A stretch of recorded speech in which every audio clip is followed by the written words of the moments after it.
네, 안녕하십니까. 바른증권 방송 송인재 전문가입니다.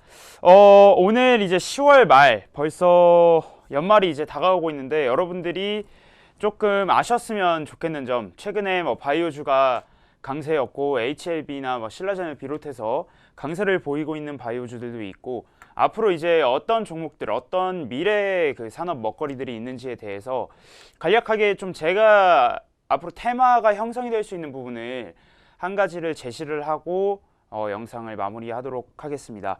자, 일단 간단하게 차트를 보시면 여러분들도 많이 아실 거예요. 이 HLB 바닥권에서 대략적으로 700%까지 뭐 이제 고점 기준으로 한 700% 이상 상승했던 종목이고요. 이 HLB가 상승함에 따라서 뭐 같은 이제 바이오주들이 좀 많이 오르기도 했습니다. 신라젠 같은 경우에도 보시면은 꽤 큰 상승폭이 있었고, 뭐 7,000원대에서 이제 고점 기준으로 거의 한 22,000원 정도까지 상승을 했기 때문에 많은 바이오주들이 올랐다라고 생각을 하시면 되고, 바이오주 중에서도 최근까지 강세를 보였던 게 이제 항암, 최근 바이오 뭐 강세 동향이라고 해서 설명을 드릴게요. 이제 항암 쪽으로 많이 올랐어요. 네, 지금은 이제 항암에서 제가 볼 때는 바이오는 이번 뭐 연말까지도 지속적인 좀 상승폭이 나와줄 수는 있다고는 생각을 하지만, 이제 항암제보다는 저기죠, 치매, 알츠하이머라고 하죠. 치매 관련주들이 조금 더 시세를 이제 줄 때가 되지 않았나라는 생각을 하고요. 여러분들도 바이오주 관심이 있다고 하시면 이제는 항암제 쪽보다는 치매 쪽으로 한번 관심을 가져보고 관련주들을 한번 찾아보는 것도 괜찮을 것 같습니다. 네, 일단 바이오가 어느 정도 고점이다, 뭐 HLB를 비롯해서 어느 정도 고점이다라고 판단을 했을 때는 여러분들이 또 한 가지 전략을 할 수 있는 게, 제가 이전 강의에서 설명을 드렸다시피 그 지수에 따라서 하락장이어도 수익을 낼 수 있는 법, 그리고 앞으로 지수가 떨어질 걸 알아도 지수가 오를 거라고 판단이 돼도 수익을 낼 수 있는 방법에 대해서 인덱스, ETF 상품에 대해서 설명을 드렸습니다. 코덱스, 코스닥, 이제 인버스를 공략을 하는 방법인데요. 이 인버스 같은 경우에는 이 펀드 형성 자체가 바이오주가 굉장히 비중이 높아요. 그래서 최근에 일단 레버리지를 간단히 설명을 드릴게요. 레버리지 같은 경우에는 비중이 굉장히 바이오주 쪽으로 높습니다.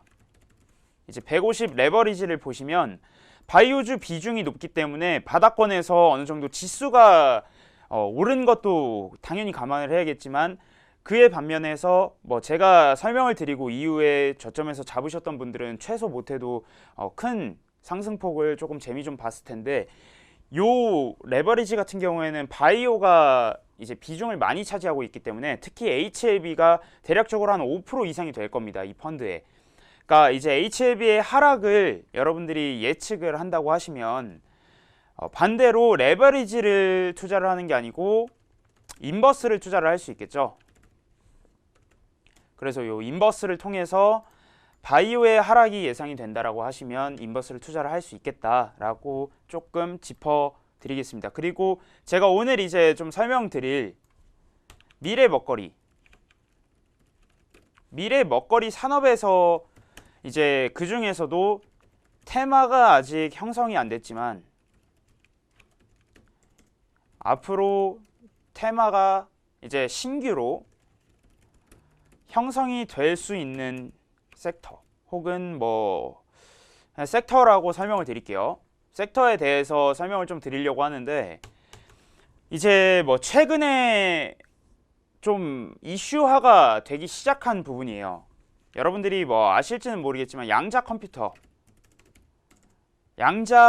뭐 양자 암호화 해가지고 오늘도 드림 시큐리티 같은 종목은 뭐 최근에 큰 상승폭을 보이고 있습니다.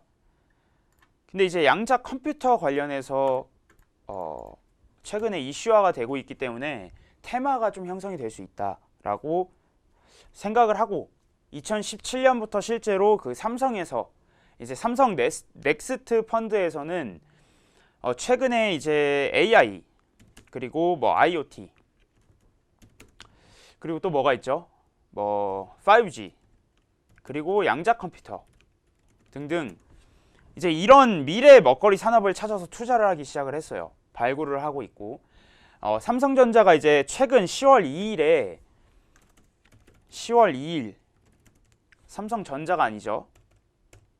이제 삼성 넥스트를 통해서 했으니까 삼성 넥스트가 10월 2일에 그 미국에 있는 이제 그 양자 컴퓨터를 개발하는 회사가 있습니다.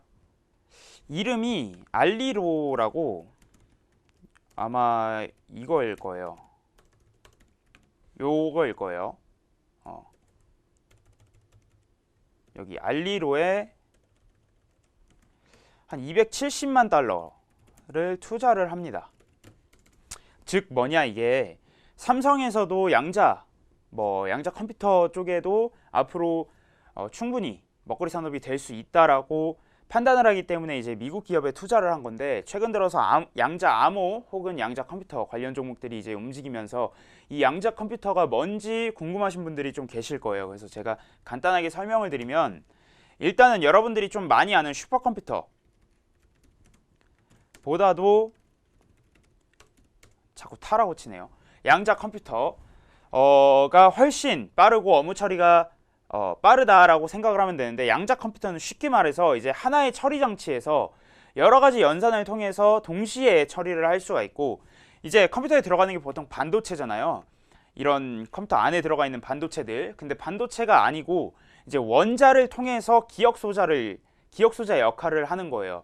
그래서 지금까지 슈퍼컴퓨터가 가진 태생적인 구조, 반도체로 이루어져서 뭔가 구조 자체를 어떻게 바꿔버리는 거죠.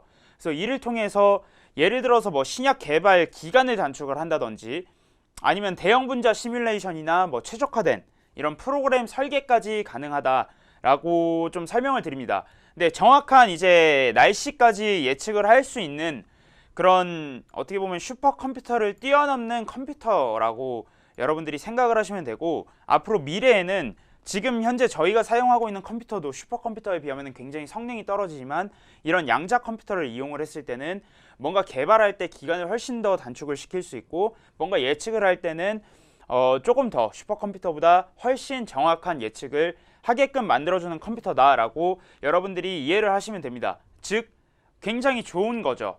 그래서 삼성전자는 이제 미국 기업인 제가 아까 설명드렸던 알리로에 이제 투자를 했고 미국에서는 현재 5년간 향후 5년간 1조 한 9천억 정도 이 양자 컴퓨터 개발하는 데에 투자를 한다고 해요. 한 1조가 넘는 돈이죠. 1조가 넘는 돈을 향후 5년 동안 투자를 한다고 하는데 한국에서는 반면에 심지어 중국도 한 1조 2천 정도는 투자를 합니다.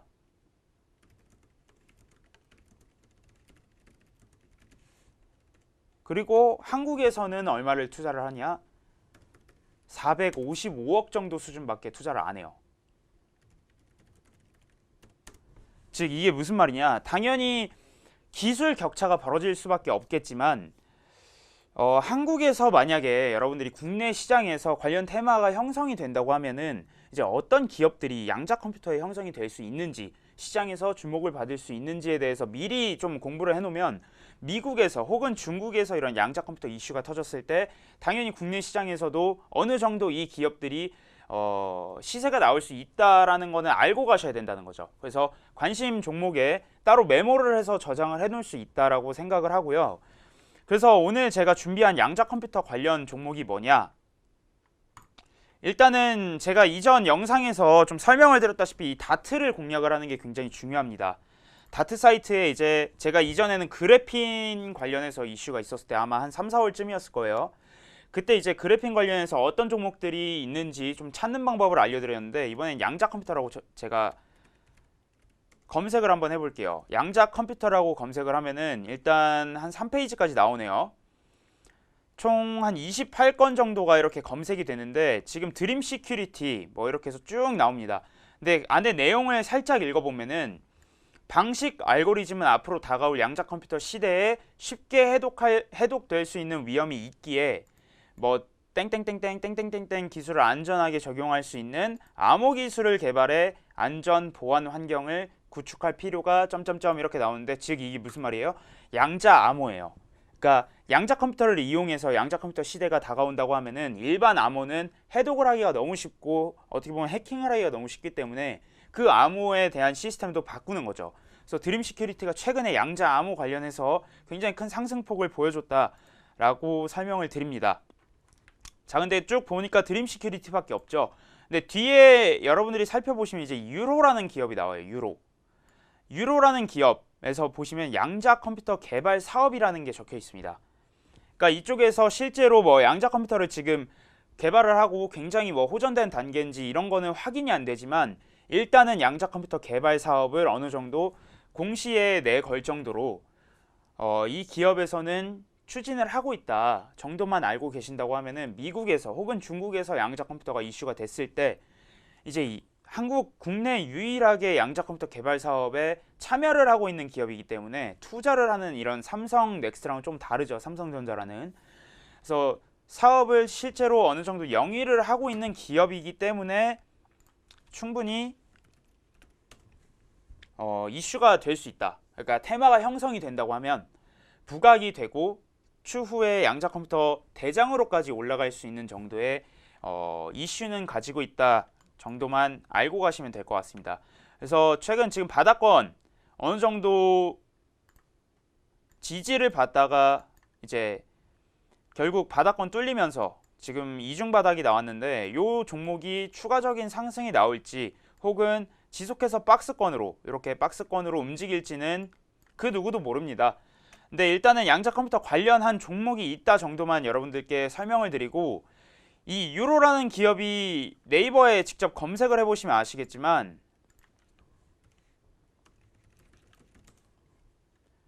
자, 율호라고 검색을 하면은 실제 이 기업 사이트가 지금 네오디안이라고 나와요.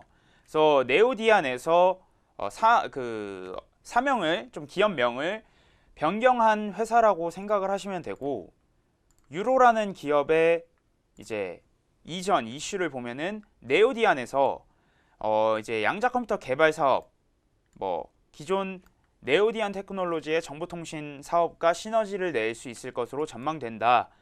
그러니까 이 사업이 이미 2018년 10월부터 어느 정도 추진을 하고 있던 거예요. 이미 1년이 지났어요, 여러분들. 근데 아무도 이제 관심이 없었죠, 그동안 한국에서는. 그렇기 때문에 이렇게 시세가 안 나왔다라고 생각을 하고요. 최근 이제 좀 암호 관련해서 양자 암호가 이슈가 되고 있기 때문에 충분히 양자 컴퓨터도 어느 정도 추후에 이슈가 될 수 있고, 그랬을 때 잡아볼 수 있는 저가권에서 어느 정도 매력 있는 종목이다 정도만 여러분들께 설명을 드리도록 하겠습니다. 그래서 오늘은 최근 시장 동향에 대해서 설명을 드렸고, 바이오주가 앞으로 전망이 어떻게 될지 제 개인적인 견해, 뭐 바이오가 계속 간다고 하면 항암보다는 이제 치매, 알츠하이머 관련된 종목들을 좀 찾아서 여러분들이 공략을 해보시는 것도 있고, HLB나 뭐 신라젠 같은 이런 ETF, 지금 코덱스 레버리지의 비중이 좀 높은 이런 기업들이 어느 정도 큰 상승폭이 나와서 이제는 고점이다라고 생각하시는 분들, 앞으로 좀 추가적인 하락이 좀 기대된다라고 생각되시는 분들은 인버스에 충분히 투자를 할 수 있다라고 설명을 드렸고요. 그리고 양자 컴퓨터, 양자 암호가 지금 이슈화가 되고 있기 때문에 양자 컴퓨터 쪽도 한국 국내 유일 기업이 땡땡 기업 설명드렸죠. 유로라는 기업, 요 기업이 충분히 수혜를 받을 수 있다. 아니면 시장에서 어느 정도 알아줘야 당연히 가겠지만, 여러분들이 미리 알고 있다고 하면은 이 종목이 이제 상승이 나오는 초반기에도 충분히 잡을 수 있기 때문에 여러분들께 이렇게 설명을 드리면서 앞으로 매일매일 좀 준비하는, 어떤 것들을 준비할 수 있는지에 대해서 좀 설명을 드리도록 하겠습니다. 오늘 영상은 제가 여기서 마무리하도록 하겠고요. 다음에는 뭐 이제 한 11월이나 10월 말쯤에 촬영을 하게 될 텐데, 11월, 뭐 12월 앞으로 나아가서 계속해서 이슈가 바뀌고 테마가 계속 뭐 형성이 될 거예요. 그래서 강세 섹터나 강세 테마들이 있기 때문에 관련된 테마에 대해서도 설명을 드리고 앞으로 여러분들이 다가올 테마를 좀 준비할 수 있도록 도와드리는 영상을 많이 촬영하도록 하겠습니다. 오늘 영상 시청해주셔서 감사하고요. 구독과 좋아요 버튼 한 번씩 눌러주시기 바라겠습니다. 감사합니다.